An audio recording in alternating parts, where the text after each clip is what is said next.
Battalion finally new post पे notification आ चुका है। फाइनल फाउंडेशन इंटरमीडिएट एग्जाम आपका आर्टिकलशिप, इवन जो आपके जीएमसीएस, एडवांस आईटीटी, आईटीटी जो भी आपके ट्रेनिंग कोर्सेज होते हैं जो आपको कंप्लीट करने हैं बिफोर योर फाइनल एग्जामिनेशन, उस पे भी सारा क्लियर कट नोटिफिकेशन आ चुका है। बहुत सारी क्लैरिटी है, हर एक चीज पे एक डिटेल वीडियो आने वाला है। तो सबसे पहले मैं इस वीडियो में शुरुआत करूंगी फाउंडेशन के साथ। फाउंडेशन पे बहुत डिटेल में डिस्कशन करेंगे कि पहले तो सिलेबस में क्या क्या है एंड इसके अलावा बहुत सारे क्वेश्चंस है स्टूडेंट्स के, उसका भी क्लैरिफिकेशन है। तो सबसे पहले लेट मी स्टार्ट विद जो सिलेबस का पार्ट है, सबसे पहले तो हम उसे डिस्कस करते हैं। Starting with the paper number 1 that is accounting, जो हमारा पहले भी था आज भी वही है। 100 मार्क्स का पेपर होगा।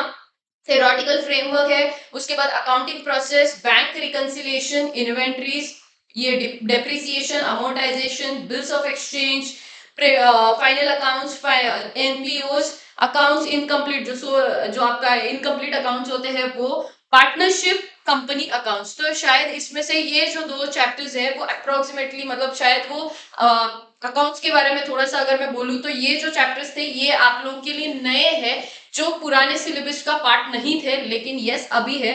लेकिन अभी अगर आप देखते हो तो देखो इतना ही सिलेबस है, मतलब 11 चैप्टर्स है, लेकिन इसमें बहुत सारी चीजें हैं जो आपके ओल्ड सिलेबस में थी लेकिन न्यू में इंक्लूड नहीं है। जैसे कि फॉर एग्जांपल पहला अगर मैं बात करूं तो कंसाइनमेंट, ठीक है, पहली अगर मैं बात करूं तो कंसाइनमेंट आपको इंक्लूड नहीं किया है।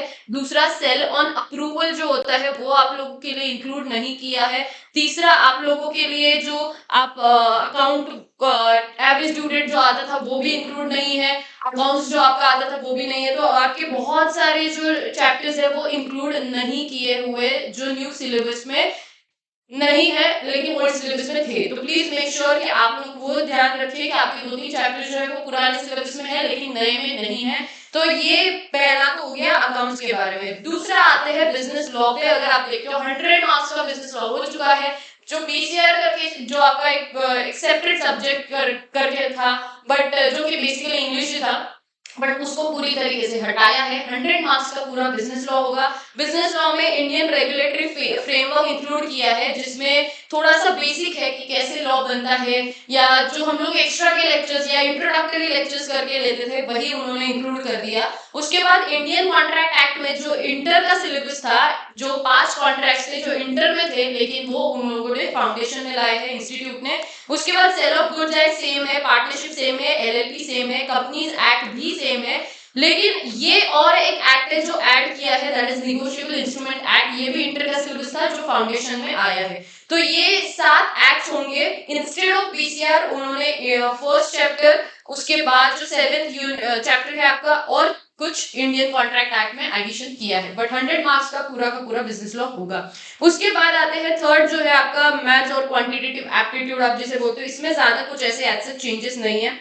उसके बाद जो अगला आता है वो है मोस्ट इंपॉर्टेंट, जो होगा आपका लास्ट पेपर होगा, वो होगा बिजनेस इकोनॉमिक्स। अगेन वो 100 मार्क्स का ही है, मतलब कि यहाँ पर जो आपका बीसीके हुआ करता था वो उन्होंने हटाया है एंड उसकी जगह पे क्या लाया वो देखते हैं। सबसे पहले तो बेसिक ये सेम है, first chapter, second chapter, third, fourth and fifth chapter तक, वो चैप्टर तक ही सेम है। जो बिजनेस साइकिल 5th चैप्टर हुआ करता था उसे उन्होंने 6th चैप्टर में लाया है। बट इसके अलावा जो एडिशन किया है वो है पहला नेशनल इनकम। बीसीके को हटाया था, जो 40 मार्क्स का था उसे हटा के उन्होंने लाया है नेशनल इनकम। इसके अलावा पब्लिक फाइनेंस, तीसरा आता है मनी मार्केट, उसके बाद आता है international trade and last is Indian economy. ये 5 चैप्टर्स उन्होंने ऐड कर दिए। एक्चुअली ये भी एक इंटर का ही पार्ट था, एफएम इको करके सब्जेक्ट था, उसमें से इको को हटा के वो लोग लेके आए हैं फाउंडेशन लेवल पे। तो ये मैक्रो इकोनॉमिक्स का पार्ट उन्होंने ऐड किया है along with the micro economics, again for 100 marks. तो सारे के सारे पेपर्स हो गए आपके 100 मार्क्स के। सिलेबस में थोड़ा बहुत हर इसमें थोड़ा बहुत 19-20 का फर्क है, बट जो आपका लॉ है एंड जो इकोनॉमिक्स है उसमें थोड़ा ज्यादा है, क्योंकि 40 मार्क्स जो बीसीआर बीसीके था वो हटा दिया और उसकी जगह पे लॉ में एंड इकोनॉमिक्स में एडिशन कर दिया है। अब इसके बाद बात करते हैं कुछ ऐसे एफएक्यूज पे जो स्टूडेंट्स को फेस करने पड़ते हैं, और इसमें काफी इंटरेस्टिंग चीजें आपको मिलेंगी। तो सबसे पहले तो देखो ये जो स्कीम लॉन्च हुआ है ये, ठीक है, 1 जुलाई से हुआ है। ये सारे ड्यू डेट्स है, ये इस पे भी मैंने स्पेशल वीडियो बनाया था, ऑलरेडी डिस्क्रिप्शन में लिंक है, आप देख सकते हो, या तो फिर ये जितने भी मैं आपको ये स्क्रीन पे जितने भी आपको दिखा रही हूँ पीडीएफ फाइल्स, वो सारे उसका लिंक भी डिस्क्रिप्शन बॉक्स में आपको मिलेगा। उसके बाद तो आपका जो लास्ट रजिस्ट्रेशन डेट था वो ऑलरेडी हो चुका है, फाउंडेशन का भी, इंटर फाइनल का भी। उसके बाद आगे चलेंगे हम लोग, जो मेन एफएक्यू स्टार्ट होते हैं वो बेसिकली फाउंडेशन को लेके है। तो सबसे पहला एफएक्यू कि आप कब रजिस्टर कर सकते हो। सबसे पहले तो आप जब 10th पास हो जाते हो, आप फाउंडेशन कोर्स के लिए या सीए कोर्स के लिए रजिस्टर कर सकते हो, लेकिन आप एग्जाम को अपीयर नहीं कर सकते। लेकिन हाँ, रजिस्ट्रेशन आपका जैसे ही आप 10th पास हो जाते हो, आप रजिस्ट्रेशन कर सकते हो फाउंडेशन कोर्स का, जिसकी फीस अप्रोक्सीमेटली 9000 होगी। उसका प्रोस्पेक्टस भी आपको मेल थ्रू मिल जाएगा। लेकिन और जो स्टडी मटेरियल होगा वो भी इंस्टीट्यूट की वेबसाइट पे अवेलेबल है, उसका लिंक भी मैंने डिस्क्रिप्शन में डाला हुआ है।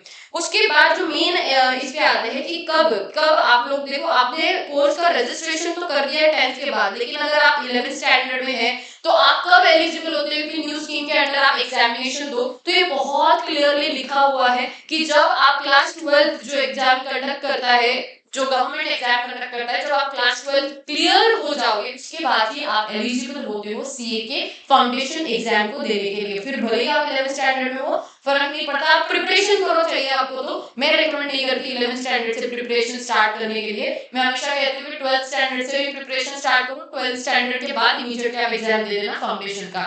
तो ये फाउंडेशन का कुछ बेसिकली जो मेन प्रॉब्लम होता है स्टूडेंट का कि हम एग्जामिनेशन कब दे सकते हैं, तो फाउंडेशन का बहुत क्लियर है 12th पास होने के बाद। उसके बाद जो आपके एग्जामिनेशन ऑलरेडी रजिस्टर्ड है, I have already registered for foundation course, but आप 12th स्टैंडर्ड में हो तो बहुत सिंपल है, 12th जैसे ही हो जाएगा आप एग्जाम दे सकते हो।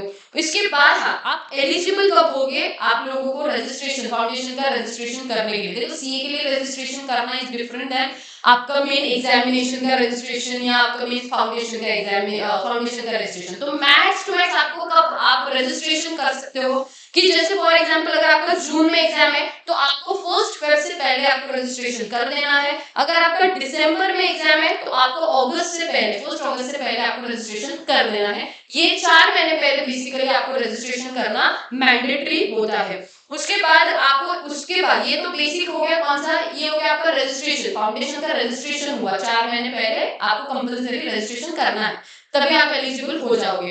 लेकिन आपका एग्जामिनेशन फॉर्म वापस से आता है जो कि अप्रोक्सीमेटली 1 महीने पहले या अप्रोक्सीमेटली 1-1.5 महीना पहले ओपन होता है। फिर आप उस वक्त वो फॉर्म भर दोगे, वो एग्जामिनेशन फॉर्म होता है कि मुझे ये अटेम्प्ट के लिए एग्जाम देना है। रजिस्ट्रेशन में भी आपने किया होगा फेब में, लेकिन आपको अगर दिसंबर अटेम्प्ट देना है तो आप नवंबर में भी एग्जामिनेशन फॉर्म वापस से भर सकते हो, कोई प्रॉब्लम नहीं है। उसके बाद आते हैं ये 4 मैंने ऑलरेडी बता दिए, 4 सब्जेक्ट्स 100 मार्क्स के हैं आपको। अब बात करेंगे मेन स्पेस का, सिलेबस तो मिल जाएगा। अब जो एग्जामिनेशन होने वाला है वो जून एंड दिसंबर में होना है, बट ये सबसे बड़ा उन्होंने लाया है, that is nothing but examination होगा कैसे।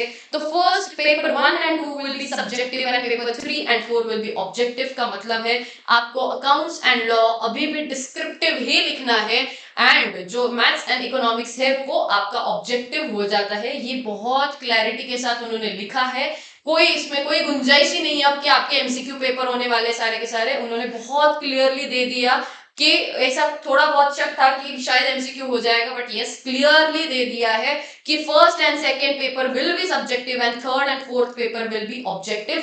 मतलब ये एमसीक्यू होगा इको एंड मैथ्स, और ये आपका सब्जेक्टिव मतलब डिस्क्रिप्टिव पेपर होने वाला है। उसके बाद जो निगेटिव मार्किंग होगा उसमें भी उन्होंने बता दिया कि 0.25 पर रॉन्ग आंसर आपका निगेटिव मार्किंग होगा। एलिजिबिलिटी मतलब जो पासिंग क्राइटेरिया है, वो पासिंग क्राइटेरिया बहुत इंटरेस्टिंग है, पहले जो था वैसा ही है, 40% marks and 50% marks in aggregate. इसमें भी चेंज आने की संभावना थी, लेकिन इसमें भी कोई चेंज नहीं है, जैसे अभी चल रहा है वैसे ही होगा। 40% आपको हर एक सब्जेक्ट में लाना है, 50% आपको एग्रीगेट लाना है। ये एक नया है। जो वैलिडिटी होगा आपका रजिस्ट्रेशन का, फाउंडेशन का, वो 4 इयर्स होगा from the first eligible attempt. मतलब अगर आपने एक बार रजिस्ट्रेशन कर दिया उसके बाद 4 साल तक आपको रजिस्ट्रेशन पे आप एग्जामिनेशन दे सकते हो।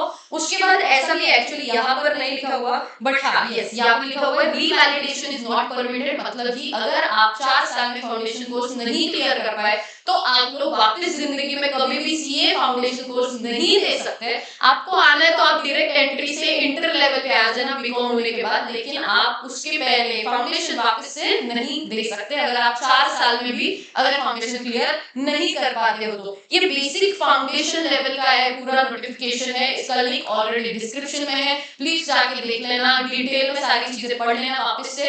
और जो जो अमेंडमेंट्स है, जो अमेंडमेंट्स नोटिफिकेशन में जो जो नई नई चीजें हैं, वो आप लोगों के जितने भी काम की है उस पर फोकस करके फिर सोच के फिर आगे के स्टेप्स लेना। अगर आपको स्टडी मटेरियल भी देखना है इन डिटेल फाउंडेशन कोर्स का तो वो भी आपको मिलेगा, उसका भी लिंक मैंने डिस्क्रिप्शन में डाला है, 4 सब्जेक्ट का डिटेल में आ चुका है। अब उसके बाद FAQs अगर चाहिए तो वो भी आपको यहाँ पर मिल जाएंगे। ओके, इसका भी लिंक डिस्क्रिप्शन में है, देख लेना। All the best, take care, bye bye.